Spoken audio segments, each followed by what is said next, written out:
guys, welcome to Camp Aura. I'm Andrew, the camp director, and this is my wife.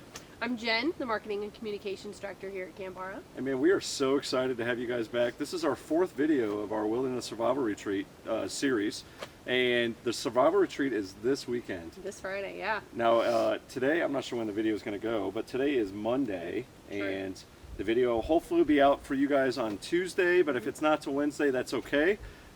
If you haven't registered, you have until Wednesday night to register. So if you've been on the edge about it, and maybe you're just seeing these for the first time, get on our website, www.awayataura.com. I always forget that first dot. I do. I don't know why. www.awayataura.go. We talk about it every video. Or check out our Facebook, and I'll link you to our website as well. And get on register. If you've already registered, now we are going to use cans together because Jen and I are doing this with you guys. And you will be able to use both cans towards your one survival site. Now, for every group that comes, gets their survival sites, and you guys could pool cans or still decide to do separate. We're going to show you a little bit of our setup. We've been showing you our can as we go. We'll have a list of what we actually put in our cans on our Facebook page, and we'll tag it so that way you guys can see it. But if you have already registered, have a friend, a spouse, a children that's over any child that's over 12. You can have as many friends that you want to come with, but each of them will get 10% off. And for every other guest you get to bring or get to say that you brought them there, you'll get a $10 credit at our Geedunk Express, so you guys can get some hot food, snacks, and coffees. Yeah, great hot apple cider. Yeah. Can I look, anybody who knows me knows that I'm not competitive at all. Right, Andrew? No, not at all. But seriously, ladies, don't let all the men folk show us up. I can't breathe right now. Don't let the men show us up. Come with your husband. It's going to be fun. I'm going to do it. Yeah, it's going to be a great time. Yeah, and there's going to be a little something extra for those that make it through the night, and we'll award you to it. I'm not going to tell you what it is, but it's going to be awesome.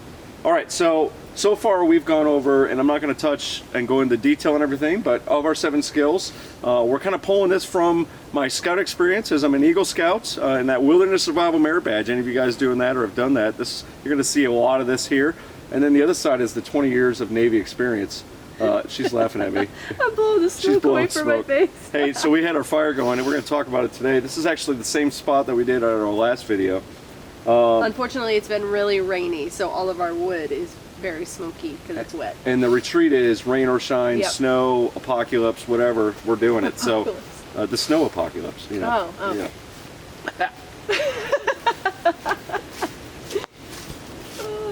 I'm really getting a taste of what smoke inhalation is actually like. Yeah, well, we just got it started, and it's all wet wood, so I guess we could have done the little snap fingers, and it's perfect fire. But that's okay, it's real. And by the way, Jen started this with one strike. One try, baby. One strike with her flint and steel, so that's awesome. It's definitely an upgrade from the last video. We've been practicing. We expect you guys to practice too, because I mean, again, the tools are only as effective if you know how to use them. Right. If you bring a bunch of fancy tools and never used them before, good luck with that. It's going to be troublesome. But we'll definitely help you work on those when you get here. All right, so going back to those 7 skills, we're way off topic.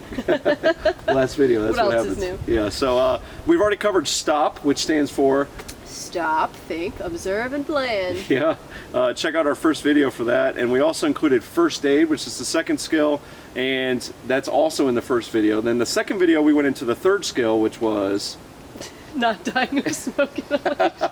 A different type of exposure. Shelter. Shelter, and we built a shelter at another location that had no materials except for about 4 foot, not even of paracord. Yep. Nothing fancy, but just to keep you from being super exposed to the elements. Yeah, and to show really how much effort and work there is involved. We spent about an hour and a half on that, and it still probably needed about an hour and a half's worth of work. So a lot of energy consumed, but if you didn't have any materials with you, you could. That was really all you had. There wasn't any caves or any other natural structures that we could use. The next one, we built a fire, which was the 4th skill. We were showing you several different ways because at the retreat, we're not allowing any of those lighters, matches, or anything of the sort.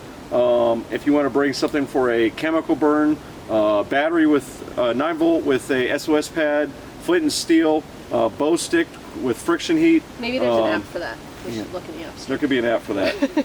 But then we also showed prior to that setting up this shelter right here.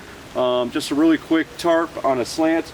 It has been pouring here. In fact, underneath is still completely dry. Again, on the edges, obviously with wind blown, it is damp. You're not going to be perfectly dry without sides. Again, And well, I was going to point out our front little thing. That is not serving any purpose for the actual shelter itself. It was just keeping our fire from getting too close. Yep, with the wind, it was just really just suffocating us. So that was just something we put up. And the pot is just so it doesn't tear. This tarp is probably older than I am. There are a lot of newer tarps out there that you're able to fold because it's got fittings and eyelets and grommets on many spots, so you can actually tie and position to make it to where it's a full-on lean-to, closed in on 3 sides, make it completely tight. There's some really fancy ones out there, but this is what we have we're going to talk about today. So after fire, then we're going to get into signaling, and it kind of ties with fire.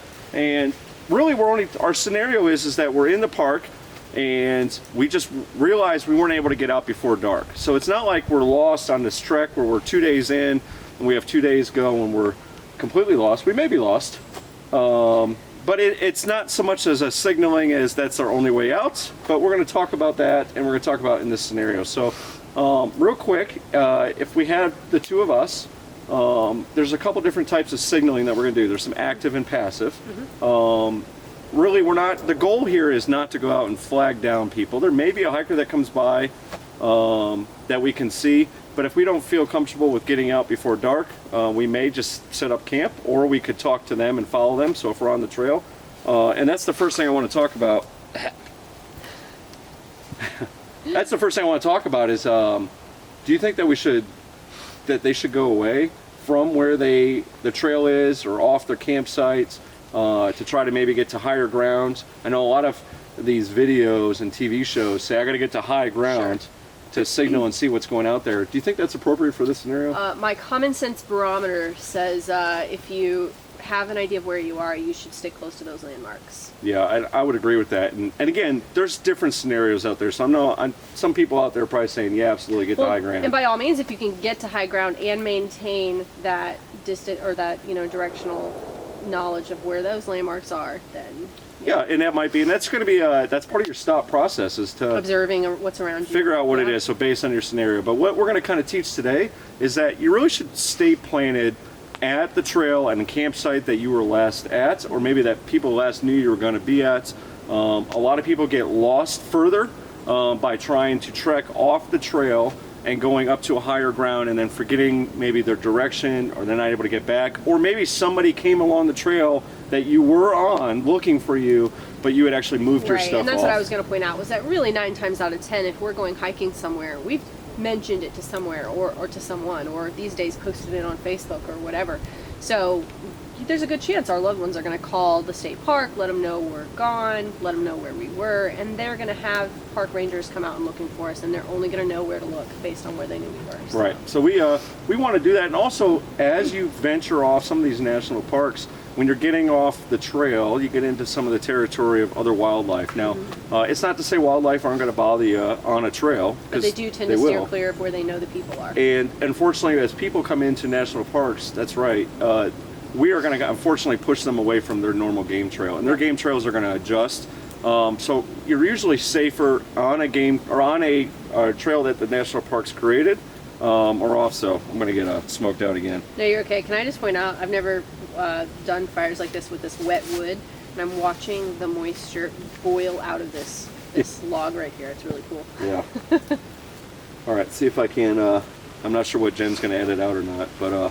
So yeah, we're going to talk about, it's really important to stay on the trail or at the campsite, wherever you decide that, hey, we're not making out by dark, we're going to set up camp here. Yeah. If somebody comes by, great, tag along. If they're comfortable, a little bit more comfortable of getting out, they know their way, then by all means, pack up, follow them out, not telling you to ignore any signs of help. No, you got to use your best judgment in all of the situations. And again, that's part of the stop process. So, so that's kind of just the first steps of signaling is that we want to just be predictable. We want to know where we are, and if we don't know where we are, we want to at least be on the general beaten path of where people think we are. Yep. So, so we want to stay where we're at. So when we're setting up stuff, a lot of people are going to go out. They have camo gear because maybe the only time they go hunting, the only time they go camping is maybe when they're going hunting, and all this stuff is camoed out.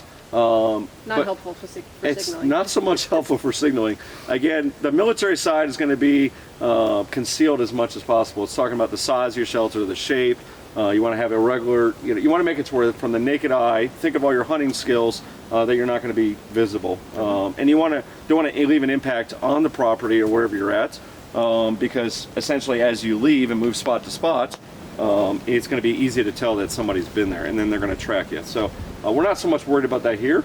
So this was part of it, is this big red tarp. The other side has got an emergency blanket foil finish. You could do either or. This red is really bright. The foil was going to help reflect the heat back in for us, but you could flip it the other way. We're going to show you another tent, but if you have just a bright color tent, I would say go ahead and just make sure it's out and away from the trees, so that way it can be seen. Yeah, and you'd be surprised, like, the terrain that we're in here in West Virginia is mountainous. We're in kind of a little valley right here. So on both sides of us, we've got nice ridges. And like I have a deer stand, 100 yards or more on that side of that ridge line, And from my deer stand, you can see this clear as day, even just with the small footprint that it has, so. Yep. All right, so then that is one method. So another method that we could have is what we have right here, which keeps moving us away. I'm probably not even in the picture anymore. But it's the smoking it out. Now we've talked about it's been raining. I'm going to let you talk while I. Yeah, so chances are, if it's cold at all, you're going to have a fire going. Most common sense says that dry wood is what burns, which is true. It burns a lot faster, burns a lot more easily, but it does not smoke. So have that fire going, keep your dry wood, but really have a pile of wet stuff, whether it's green, a branch with lots of green on it, whatever. But as soon as you put that on the fire and it ignites, it's going to smoke like crazy, and that's what you want. Yeah, and it's really important that when you put that stuff on there, that a lot of people think, I'm just going to go gather up a bunch of leaves and we're going to dump it on there. You don't want to suffocate the If fire. we did that, remembering that triangle of the fire, it needs oxygen. So you want to be careful not to do that. You can put it on the side. It's not going to take much for something wet or green to smoke. So yeah, that's absolutely one way. And again, we're not really thinking that helicopters are out looking for you after one day. But again, you just want to have that option there. Another thing that you can have, which I think I got in my pocket here, one of my pockets. One of your 12. That's my phone. We talked about having phones. In fact, you can have a phone with you on the retreat. However, we're going to make everybody turn it on airplane mode, because inevitably, whenever you need internet, it's like that's when you don't have it. So we're going to simulate that. You can have your phones, but they're just not going to work. I know there's lots of times that I wanted to be able to FaceTime Jen when I've been all over the country and the world, and I wanted to show her. Sometimes some of you guys that flew with me on helicopters know that I would FaceTime her while we're in the cockpit looking around, not while I'm flying. I'm not the pilot, I'm the crewman. We used to say that we worked for a living, they didn't. Shout out HM12, HM12, HM15, HM14, there you go. But another thing that you could use this is what I'll point out, is a signal mirror. You can get these really at online, Amazon, Scout shops. Hey, if you're with your wife, whatever, she's got her bag, her purse, there's a good chance she's got a compact, something with a mirror in it. Yeah, and it doesn't have to be a fancy signaling mirror like this. Nope. This has got a hole that you can look through, aim, and flicker at. Any mirror works. But again, just something to make yourself visible. And it's not just about visibility, but it's also the audible sense. Right. So whistles are a great tool to have with you. Anytime you're going hiking, just blowing a whistle. I can remember a time that we were hiking the Adirondacks, and we were right in the thick of some very young pine. And that pine, I mean, I couldn't see Jen, to me, it was so thick. And there was times that I remember leaders were having to whistle, and we were following that whistle in their voices. Signaling. And that was where we knew where we were, but we were bushwhacking to one of these trailless peaks, and we had to use it. So whistle is another thing. Yelling is another. You could have a flare, if you had flares. Another thing that I think I got in my pocket, we'll see. Yep, there you go. Ooh, my eyes are watering. Is chem lights or glow sticks. You guys might have called them different things. But essentially all it is, I'll open it up because it doesn't ruin it by opening it. We're going to use it this weekend.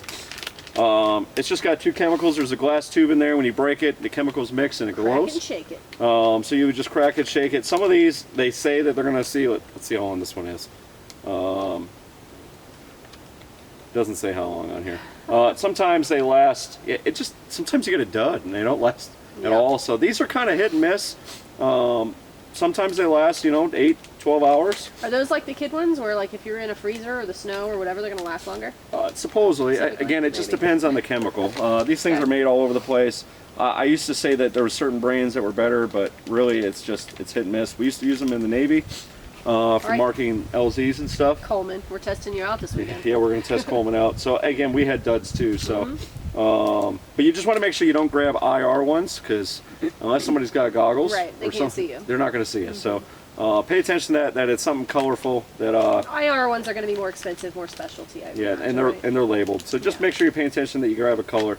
That's another great thing for signaling.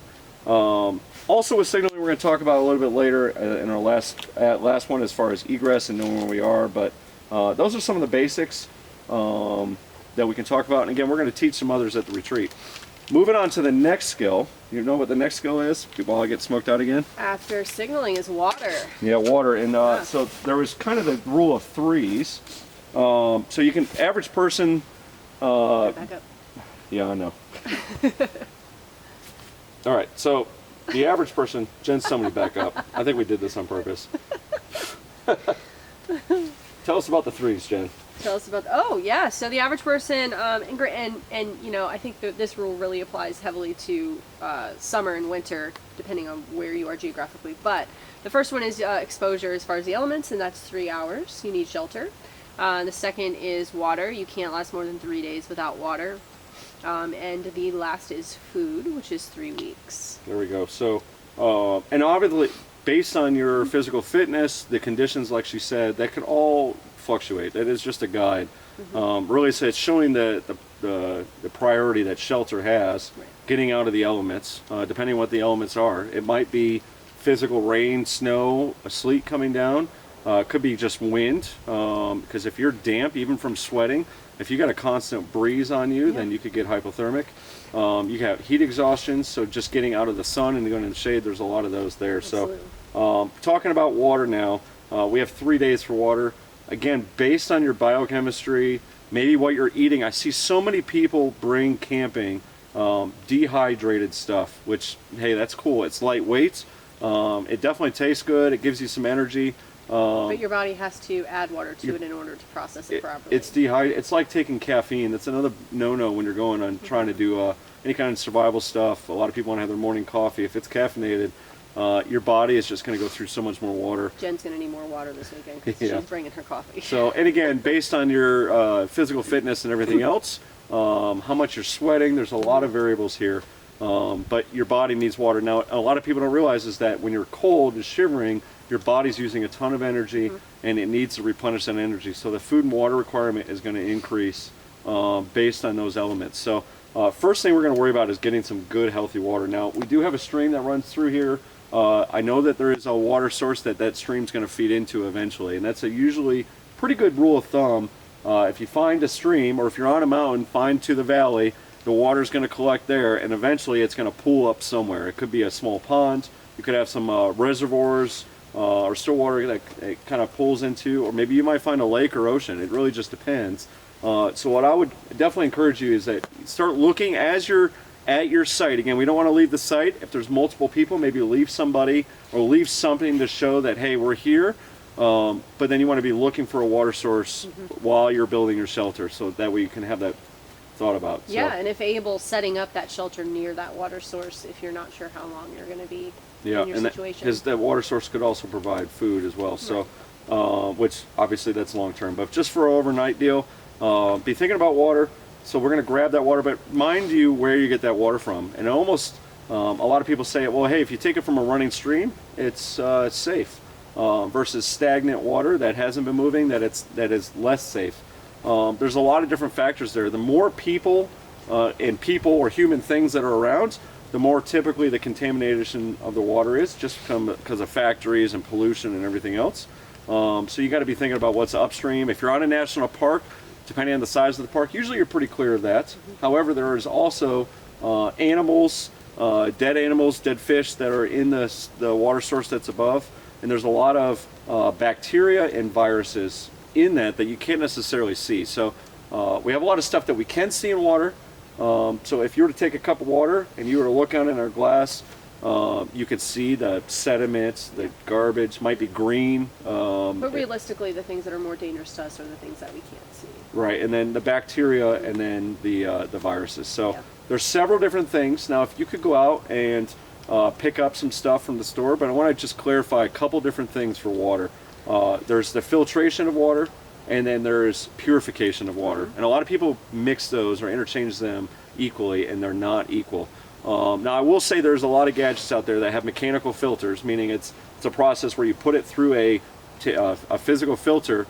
You pump it, it's got a siphon, and they actually do pull out everything, but be cautious of those because not all mechanical filters pull out viruses. Microscopic, right? Yeah. So the viruses are actually small enough that a lot of them will pass through these filters. So it's really important that just because water looks clean, maybe you filtered it, doesn't mean it's safe to drink. You do take a risk of getting a virus. So there's some ways that we can purify that water, which will actually scramble the DNA of that virus and make it safe to drink. So we're going to talk about some both. Mostly is the purification. So one, that would be the least common and probably the least amount that you guys want to do. And you're probably not going to carry this with you on here, but you really don't need this much. If you get one of those eyedroppers, you clean it out really well, and then you put bleach and take it with you and you have it. The ratio is 8 drops or so of Clorox or bleach, household bleach. Try to not use the stuff that's got all the fancy extras in it. You just want standard bleach. And it's 8 drops per gallon. Now, a lot of times you're not going to have a gallon with you on a survival setting because, especially here with our Camp Our Retreat, you're not going to have anything but what fits into this can. And this can is only 100 ounces, actually 109 ounces. I'm going to get smoked out again. I'm going to let you hold that. So I'm going to talk. You probably can't see me. That's fine. Moving away. So you could try to do the math. Maybe you guys are really math whizzes, and you can figure out, all right, how many ounces in a gallon, and how much of this, and what's the ratio. You do take a risk if you only put in a little bit, and it's not enough to kill it, or if you put in too much, and then it could hurt you ingesting that much bleach. So what I would recommend, Jen's going to pull out a plastic bag. And how big is that plastic bag? It is a gallon-sized bag. It's a gallon-sized bag. They're super convenient. They're multi-use. Again, we talked about on several of our videos is having multiple purposes for everything that we bring. Yeah.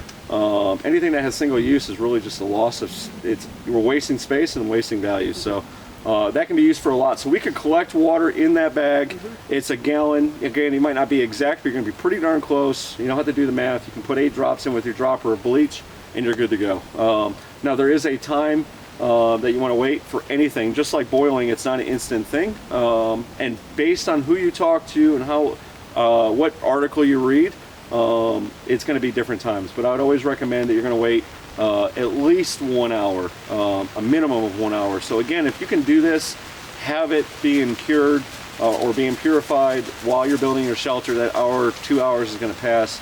The longer you wait, the more of a chance that it's going to kill everything. Another one is UV light.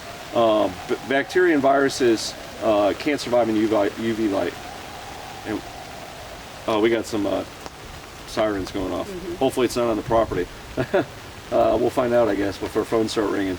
So UV light, there are some fancier filters. Mm-hmm. They didn't last too long, but they had a little UV, like essentially a chem light that was in there, and you would put the battery on, and you had to shake it up, and you'd wait, and it would kill the bacteria and viruses. I personally have never used one of those. Yeah, I mean, they've made them now since COVID for the cell phones and all the same concept. It just kills all of those viruses and bacteria. And natural UV light comes from, not a trick question, the sun.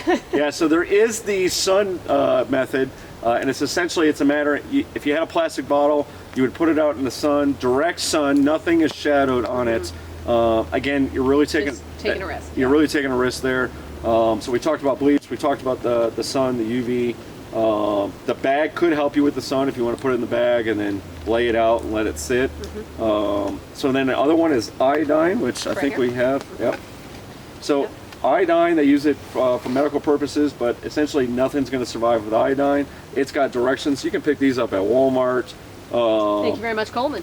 Yeah, there you go. So it's going to say here, and it tells you based on how much it is. Plus tablets before 30 minutes may allow harmful. All right, so it's saying, it gives you the time limits in here. Waiting 30 minutes for this one. Again, I would not push the time for any of these. based on who it is, the different brands and everything else. Just let it wait as long as you can. That way it's pure. If you're using a chemical source, wait as long as you can. Yeah. The next one is going to be boiling water, and that's probably one of the most common ones that people think of. There's a couple different things here that you can remember. So we have several different pots here. Obviously you have the can that you can boil in. You could collect water in the bag and then pour it into the can.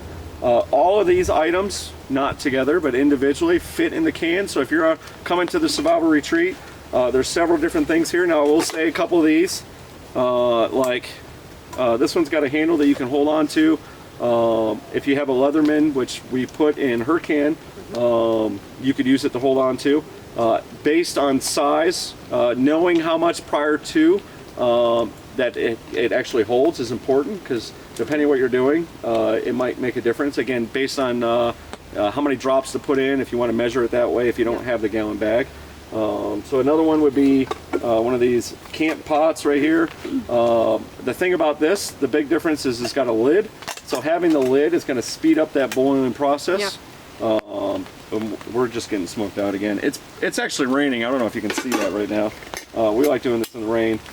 They also sell these at many stores, Ace, Walmart, Dick's. Anywhere you can buy all the basic camping stuff. And they come with 2 plastic cups. So it gives you an opportunity to have an insulated cup, and then you could boil and cook. It also has a lid with the little vent holes, and it actually has measuring marks inside as well. So there's several different options here. These are all something that you would just put right on the fire. You could put it right next to the side. I'm not going to put these in because they got the plastic cups, but essentially you just pour the water in, you want to boil. Now the point of the boil isn't just the little bubbles. You want a rolling boil. Yeah. So that means when the bubbles are causing the water to turn over in whatever container you have, and you want to let that sit for about 10 minutes. Now some will say as soon as it gets to a rolling boil, you're good. Why risk it? Yeah, again, don't risk it. Now again, you could also capture, we're going to go into something else with collecting, is you could capture the steam that is coming off the top of that pot. If you're really if you didn't get much water, maybe you don't have a great water source and it took you all you could just to fill the can, instead of losing the steam that's coming out, you could capture it. Yeah, which is a great method to be aware of and have some basic knowledge of, especially like I'm from Florida. Some of the camping we've done is actually right by the ocean, and that would have been our only water source, and that's how you can actually convert salt water into drinkable fresh water. There you go. So desalination is another process. If also for that bag, if it was sunny and warm out, you could also take some vegetation or plants, or find a tree. Right now we don't have this, so we're not really talking about something it, but that's alive. You would have that has the branches on it. You would take the bag and use a hair tie or bungee. You would tighten it around, so as it heated up in the sun, the moisture that's in the leaves would then evaporate into the bag, and then you would have that as well. It's very little. It's not a lot. Again, it just based on, you got to figure out what your needs are and your scenario for how long you're going to be in. So another thing is we have our tarp. As it's slanted, you could put it up in the middle. Like right now it's raining, and we could put our can or one of the pots down at the low points. You could pitch the part of the tarp so that way it actually comes to that. You force it to come to there, and then it drips into the can. Now again, some people would say, hey, that's safe to drink. I would say of all things, that would be the safest water to drink without doing anything. I'm gonna heat or boil all of the water that we have, just because I don't know what's on this tarp, to be honest. This thing again is old and it's been rolled up into storage. So we're actually going to get the camera. We're going to show you another shelter that we have, just giving ideas for those coming to the survival retreat. But again, we can also put a can underneath this. So I'm going to have Jen grab the camera. All right, so this is another setup. We're just trying out. Again, that's not cheating. We want you guys to practice what you're going to do before you come out here. And if you've never done it before, do it in your backyard. It's fun to set it up. This just happens to be our backyard.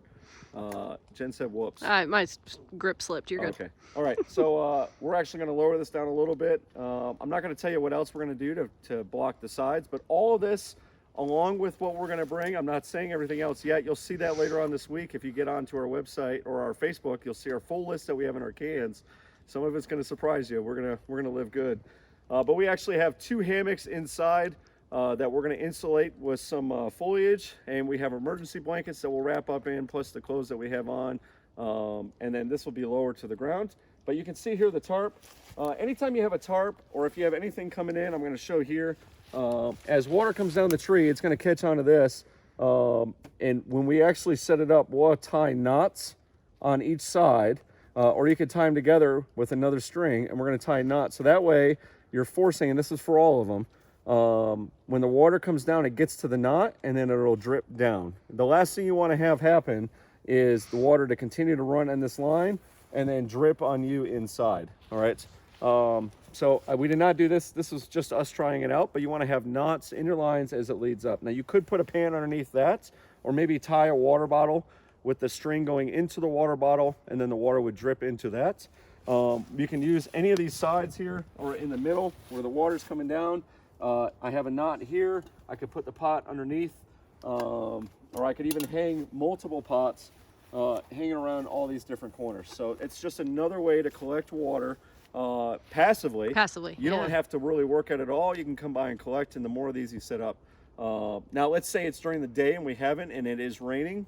Obviously, if I had multiple, I could set up a tarp to actually collect water just as a full out flat tarp, and then pull it and collect it that way as well. So use your resources, get water. Again, remember, it's 3 days without water for the average person, depending on the climate. So our last skill, so again, just to run through them real quick, is stop, first aid, shelter, fire, signal, and then water, and we're rolling on to the last one. Now this is where we're going to vary a little bit. Now the scouts goes in to say don't worry about food, because that's the 3 weeks. If you're planning on being out there for 3 weeks, you should be prepared for that. If it's something that you're getting stuck out there for 3 weeks, then that's a whole nother video, a whole nother retreat that we're planning.